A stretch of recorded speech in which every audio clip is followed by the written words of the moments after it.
Hey guys, Ryan Dossey, and in today's video, I'm going to walk you through exactly step by step how we just wholesaled a house for a $5,000 profit. Now, the goal with kind of these like real estate roadmaps is to give you everything.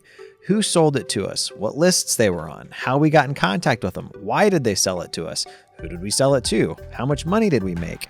The goal with these is that you can take the info, copy and paste it to find deals just like this one in your own market. Let's dive right in.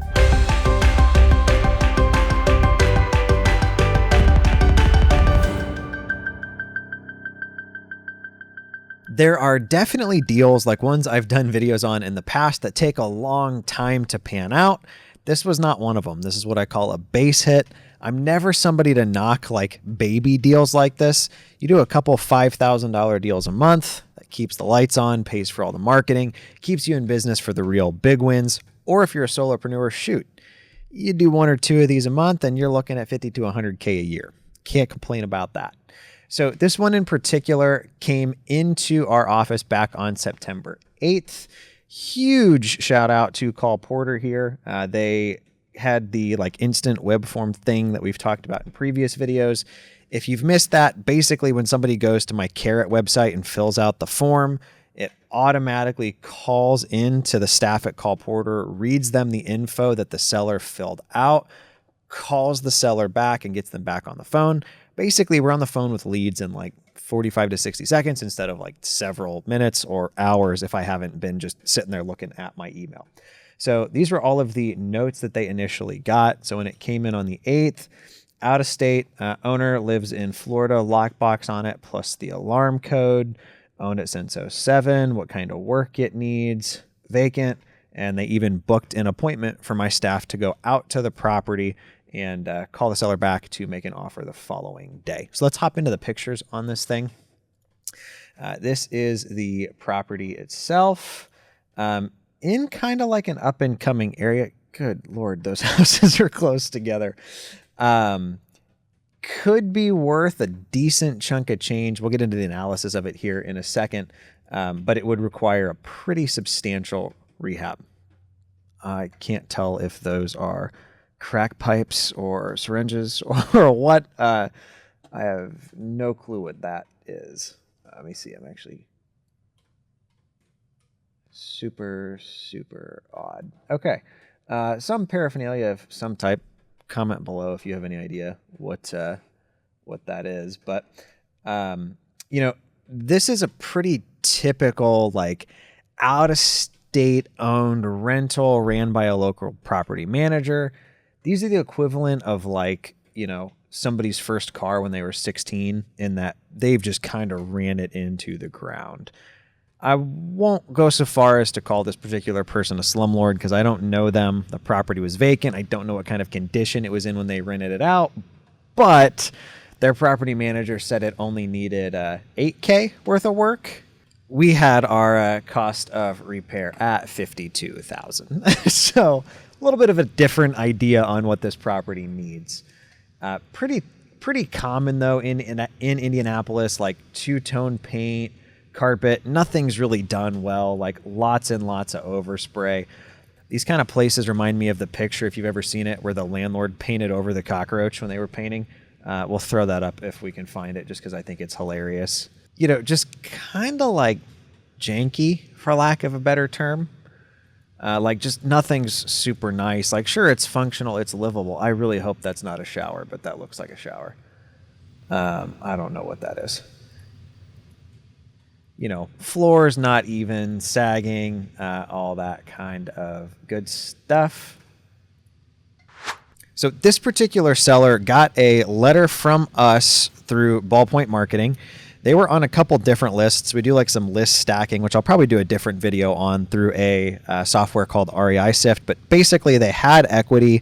They were on some code violation lists, like not cutting the grass and things of that nature. And the real thing that put them on our radar was an eviction. So they didn't want to sell that particular property, but they were interested in selling this one. So that was kind of what initially got them to call in. Now, like most of our leads, they get a piece of mail, they Google us or go to our website because we print our Carrot site on all of our pieces. Went to the website, filled out a form, Call Porter called them. That puts them into Resimpli, which is what we've kind of been looking at here.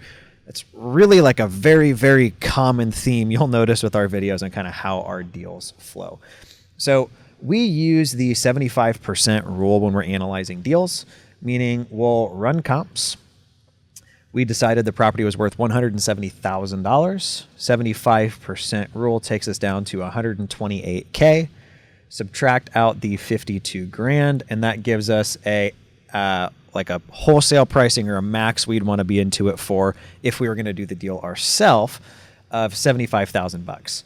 Now, interestingly, this particular seller had the property listed for $78,000 for quite some time and no bites, which kind of told us, hey, we need to be a little bit more conservative with this one. We decided the most we wanted to pay was $55,000. However, I am going to give my staff a little bit of grief here because they ended up offering $58,000 to get the thing closed and headed to title. So they did exceed their max. What's the point of a max if you exceed it? I mean, this is one of those, like, let's just be real things. Sometimes we know we can move the deal even if it's a smidge higher than what we want to be. But to be blunt, if we couldn't move it, we also had enough room that like we could still take this thing down and do it and have tons of margin in it. So kind of interesting notes on this thing from our staff. This is one reason I'm not a fan of buying property sight unseen. In fact, I don't know that I've ever done that. Now, I buy houses I've never seen all the time, but my people or my inspectors have walked through them. So acquisition guy here says, seriously, this was bad. They don't show up as much in the photos, but bugs were everywhere. There was a basement, but it had a literal tunnel of webbing to go down just the stairs, let alone whatever was down there. Basement floor was wet and had soggy, wet clothes visible. Probably explains the bugs and spiders. I'm pretty sure it's safe to assume the HVAC and water heater are not new. Electrical is also questionable. So keep that in mind if you're ever buying a property sight unseen. It might look okay, but it's one reason I'm a big fan of getting an inspection done on anything I buy. Just had somebody last week actually tell me that me telling him that saved him from buying one of these. So do with that what you will. In closing, this one was really pretty straightforward. They got a piece of mail, went to the website, got on the phone with Call Porter, ended up in our CRM. We went out, looked at the deal, made them an offer. They accepted it. We shot it out to our buyers list. One of our regulars took it. Not rocket science, guys. You just got to take the action, follow through with the steps, and you'll have deals like this just spit out the other side. I realized that this was not like the sexiest deal in the history of real estate investing, but we made $5 grand. I don't know about you, but I'm not at the point yet where $5,000 isn't something that I'm grateful for. Quite frankly, I hope I never get too prideful where $5,000 isn't something that I'm grateful for. Hopefully you enjoy these kind of like roadmaps where we walk you through beginning to end, the ins and outs, pictures of the property, condition, how we analyzed it, and what we made. As always, my goal is just to be that resource that you can copy and paste what we're doing in our market in your own. Again, my name is Ryan Dossey. I'll talk to you guys next time.